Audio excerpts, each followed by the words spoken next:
Welcome back to another Let's Build profile, this time centered on building pure Dogmatika as a ritual deck, now that their second ritual spell and ritual monster have been revealed for the OCG. As always, disclaimer up front that this is supposed to inspire you to build the deck better yourself. I'm not trying to build the best deck in these type of videos, only a proof of concept to inspire you to try better. Starting off from the basics, the Dogmatika archetype is a group of light spellcaster monsters that aim to fight against the sacrilegious monsters from the extra deck. Typically, this theme is used as an engine with multiple other archetypes. I've even used them on my own channel alongside the Magistus and the Evil Eye in the past. This theme's most unique characteristic is their ability to send cards from either player's extra deck to the graveyard. Against the right strategy, this can cripple an opponent's game plan before they even begin to summon monsters. But against other opponents that don't rely on specific extra deck monsters, you have to turn to making the most advantage out of your own extra deck, instead of relying on disrupting the opponents. With this overall description of the theme out of the way, let's dive into the deck build that I want to cover, and the importance of each of the cards. I'm going to begin with the monsters. First up on the list is Dogmatika Fleur-de-Lis, the Knighted. This level 8 monster is the primary source of disruption for the Dogmatika engine, as it serves as the in-theme hand trap. Whenever a monster is special summoned from the extra deck is on the field, Fleur-de-Lis can be special summoned from the hand during the main phase, and it can negate an opponent's monster effect if you have another Dogmatika on your field. In short, this monster is amazing for both the pure and the engine builds of the Dogmatika theme, so we'll be using 3 today. On the other hand, the second level 8 monster we'll be using is Dogmatika Ashayan. This level 8 monster, instead of disrupting the opponent, this level 8 monster special summons itself from the hand whenever an Xyz, Fusion, Synchro, or Link monster is sent to the graveyard, and then it recovers a Dogmatika card from your graveyard. This gives you a little bit more longevity, recovering cards that you've already used before, to give you another shot, and to give you another chance to make some big plays. So overall, it's not as versatile as Fleur-de-Lis, so I'm only using 2 today. Moving right along, we have Dogmatika Maximus. This level 8 monster, on the other hand, summons itself from the hand by banishing a Fusion, Synchro, Xyz, or Link monster from your graveyard. Then, once it's on the field, you can send 2 monsters from both players' extra decks to the graveyard. You get to pick yours, your opponent picks theirs. This synergizes a lot with some of the cards I'll cover later on in the video, so I'm going to move on for now, but definitely keep this in mind for later. Dogmatika Ecclesia the Virtuous closes out our effect monsters of our lineup, and this is the level 4 Dogmatika we're using today. This special summons itself from the hand whenever an extra deck monster is on the field, plus it searches a Dogmatika card on summon. Consistency is always key for any archetype, and this is especially important for ritual decks that need 2 distinct pieces, both a ritual monster and a ritual spell, to perform its primary summon and to really achieve its game plan. Speaking of rituals, let's talk about the theme's twin ritual monsters. White Knight of Dogmatika is the level 8 ritual. His effect triggers whenever the opponent activates any card or effect, sending 1 monster from your extra deck to the graveyard, and then making your opponent send 1 from theirs. Then you get to pick 1 to send from theirs. Additionally, it gains attack equal to half the combined attack of both monsters sent.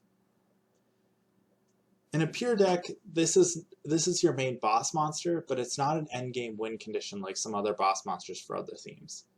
For the pure Dogmatika deck, your win condition is simply weeding your opponent off of resources. So running them out of extra deck cards and running that 15 card extra deck down to 0, giving them very little plays to actually win the duel.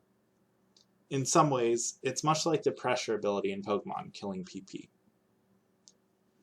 On the other end of the scale, we have the second ritual monster of the theme, White Exalted of Dogmatika.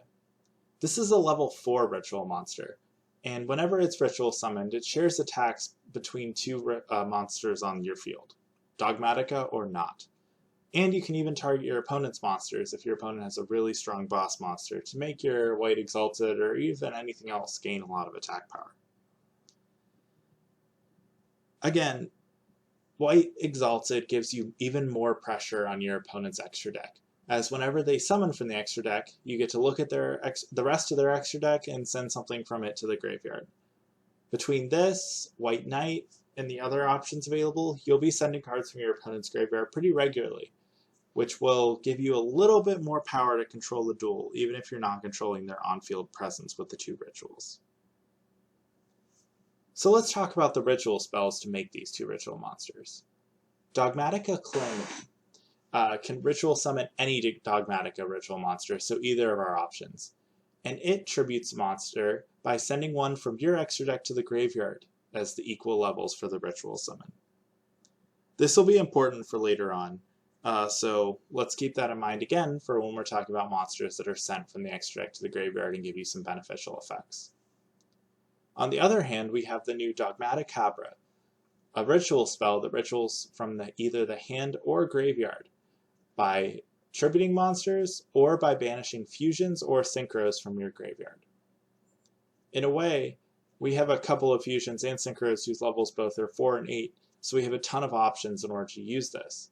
But this is also a great way to recover, especially if you've already lost one of your ritual monsters to the graveyard, since it ritual summons from there too.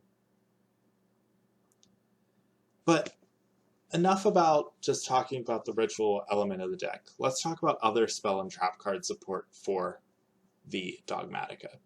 And first up is Nadir's Servant, the normal spell card that sends a monster from your extra deck to the graveyard, and then you get to add a Dogmatika monster from your deck or graveyard to your hand with attack less than or equal to the sent monster. Nadir's Servant is great for many reasons, but first, it can search anything that you need at any time.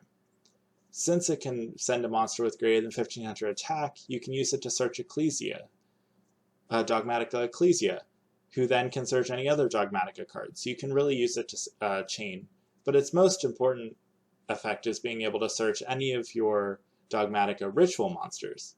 Because if you happen to send Herald the Arclight, you also get to search the ritual spell for that summon. Moving along to the traps, the first one I want to highlight really briefly is Dogmatika Encounter. I just run one of these as an extra recovery option, but this is largely unused in a lot of other Dogmatika decks, so feel free to cut this if you do approach this deck from yourself. And then lastly, we have Dogmatika Punishment. This trap card uses your extra deck as fuel and as fodder to destroy your opponent's monsters, and trigger your own effects along the way. Since this is a ritual deck after all, let's talk about some of the more generic ritual support cards we're running today. First up, we have 3 copies of Manju of the 10,000 Hands. If you haven't noticed yet, we haven't had a primary normal summon for the deck, and that's the role that Manju fills here, as there really isn't anything else you'll want to normal summon all that consistently. Maybe Ecclesia in a pinch, but otherwise you'll really be leaning on this Manju. Since this searches either the ritual or the ritual spell that you need, this is perfect for ensuring consistency. We're also running 3 copies of both Pre-Preparation of Rites and Preparation of Rites.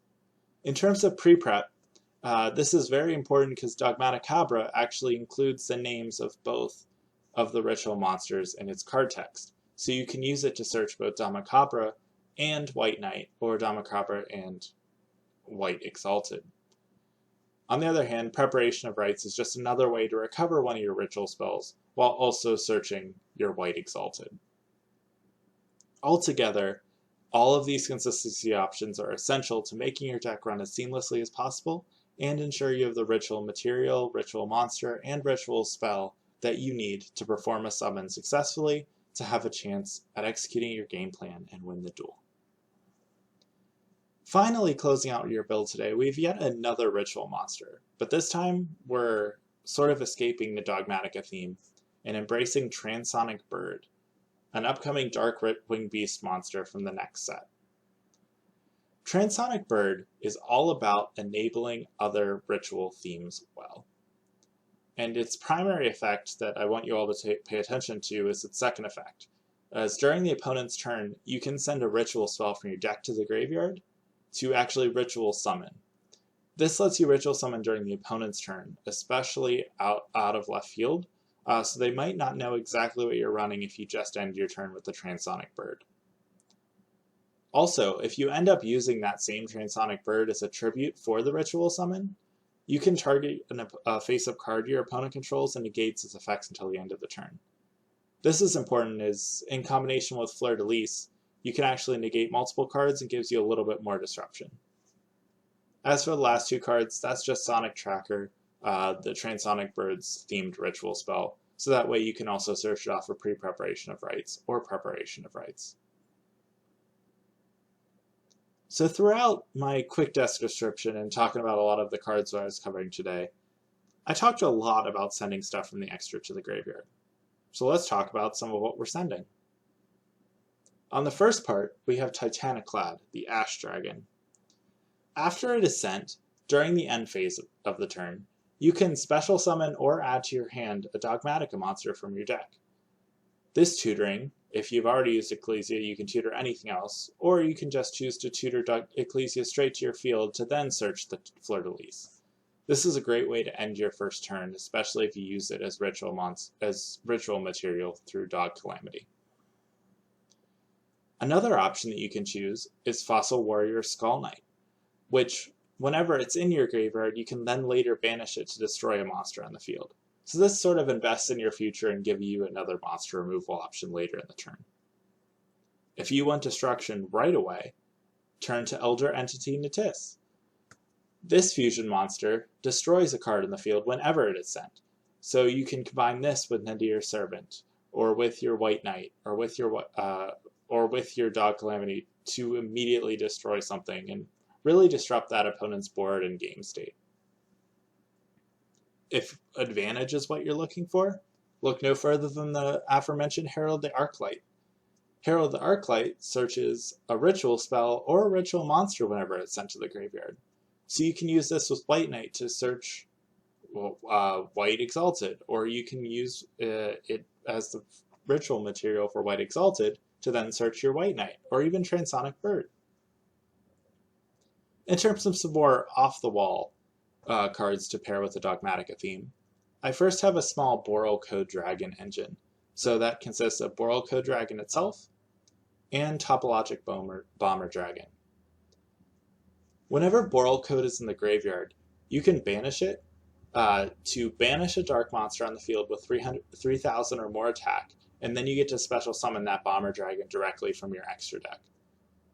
This is especially useful when you're playing against decks with strong dark monsters, or even generic Synchro monsters that happen to be dark, like Borreload or Draco Berserker the Tenyi. So keep that in mind as just a fun extra deck option to include with the Dogmatika theme. And then lastly, for a fun little tech card, I'm running one copy of Paleozoic Cambroaster. This Paleozoic monster can actually banish itself to protect your set spells or traps, or a set monster should you choose to do so. So that can help against heavy spell trap destruction decks to really protect your punishment, just to make sure you have that extra disruption card in your back row. Closing out our extra deck today, we have Five-Headed Link Dragon, which is just a 5,000 attack monster that lives in the extra deck. So feel free to use this with White Knight to grab absurd amounts of attack, or use it with punishment to destroy just about any monster.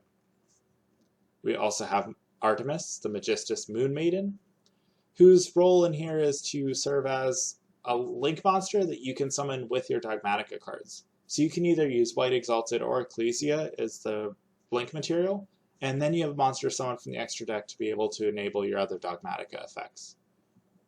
And then closing us out, we have Psy-Frame Lord Omega, which lets you eternally keep recycling cards from your graveyard back into your extra deck, so you can continue to send stuff, so that pressure you're applying to your opponent's extra deck won't apply as much to your own. So over the course of today, I've talked a lot about various cards and all the different cards in the build, but I also want to take some time to talk about the combos before you see them in action. First off, you probably noticed that the ritual spells and the ritual monsters play off each other extremely well. For example, if you use Dog Calamity to ritual summon White Exalted of Dogmatika by sending that Herald of the Arclight that I mentioned before, you can actually use that Herald of the Arclight to search your White Knight. That means that if you had access to Dogmatika ahead of time, you can use this one ritual summon to then fuel the next ritual summon as well and get the materials for that. And if you notice, I didn't highlight the last effect of Dogmatika, but if you ritual summon, after you ritual summon, if you have both of your Dogmatika rituals on the field, you can actually send an extra card from the extra deck to the graveyard, triggering Titanic Clad or getting something important out of your opponent's extra deck. But consider that combo with an extra search card beforehand. If you had Manju, if you had pre-preparation of rights, or even preparation of rights, you wouldn't have any problem going into that second summon. Even count Ecclesia in that, as that can search any Dogmatika card, including the ritual spells and the monsters. Or just rely on a Nadir Servant from the beginning, sending that Herald of the Arclight to search either of your ritual monsters, and then the Herald of the Arclight effect will search your ritual spell. Perfect combination. So altogether, this theme is all about abusing monsters sent from the extra deck while ritual summoning, while just overall making a bad day for an opponent that uses the extra deck. But what if you wanted to take this theme in a different direction and use other cards? And so I just want to highlight a couple of other tech options if you do decide to take upon this strategy and build it for yourself. Let's first talk about supporting the spellcaster angle, since all of the Dogmatikas are spellcasters. A great first option to consider is Magician's Souls, as you have a number of level 8 or higher spellcaster monsters that you can send directly to the graveyard. Remember, if you send White Knight to the graveyard with Souls, you even can summon it back with Dogmatika, so you have an option to still ritual summon it after you send it for Souls. It also helps with consistency by being able to send any spells or traps to the graveyard for additional draw power. On the field spell side, you can always go to Secret Village of the Spellcasters with a Spellcaster theme to lock down your opponent's spell cards. But since the Dogmatika have a bunch of monsters with 1500 defense as well, such as Ecclesia, you can also choose to run Grand Spiritual Art Ichiran to negate the first monster effect your opponent activates in each turn. As far as other great generic spellcaster type options, look at Chaos Scepter Blast, as this synergizes well with all your level 8 spellcaster monsters, as this banishes your opponent's cards face down, making sure they don't trigger if they have any leave the field effects, or just getting rid of some problematic bosses that cannot be targeted. And then we have Spellbook of Knowledge, which is just another great all-around draw card for any spellcaster deck. But enough about the spellcaster support. What if you want to play up the ritual angle just a little bit more than I did today? Perhaps consider Ritual Sanctuary, as this works with any light ritual deck, discarding spells to search other pieces of your ritual combos, while also recycling spells from your graveyard to summon back that Manju you're running in your build. Urgent Ritual Art exists as a second option to Transonic to ritual summon during the opponent's turn, and Drytron Meteor Shower offers another form of disruption, spinning a monster that is normal or special summoned back into the deck whenever they're summoned while you have a ritual monster on the field. Lastly, I just wanted to touch on a couple of other options on what to run in your extra deck as options to send with your Dogmatika monsters. Similar to your Fossil Warrior Skull Knight, Fossil Machine Skull Wagon can banish itself from the graveyard to destroy a spell or trap on the field, so use that against back row heavy decks. If you need another longevity option to pair along your Psy-Frame Lord Omega, look to Deep Sea Prima Donna, which shuffles a banished card back into the deck whenever it's sent to the graveyard. And then lastly, another option is Amphibious Swarmship Ambler Whale, which offers your deck even more destruction whenever you're playing against a Link Swarm deck that runs a lot of Link 3 or lower monsters. Altogether, this build is me trying to highlight the power of the Dogmatika theme, especially if you lean into the ritual angle that has recently been supported by the new support revealed for the upcoming set to the OCG. And so at this point, I just wanted to first say thank you for listening to me ramble on about the deck. But overall, I really hope that this helped you to think about the Dogmatika theme in a new way, as many folks just immediately jump to thinking about Dogmatika just as an engine and how it synergizes with other decks, rather than looking just internally at how it can work with itself. But enough for me though. Let's let the build speak for itself, and see it in action with some cool replays, and a few test duels.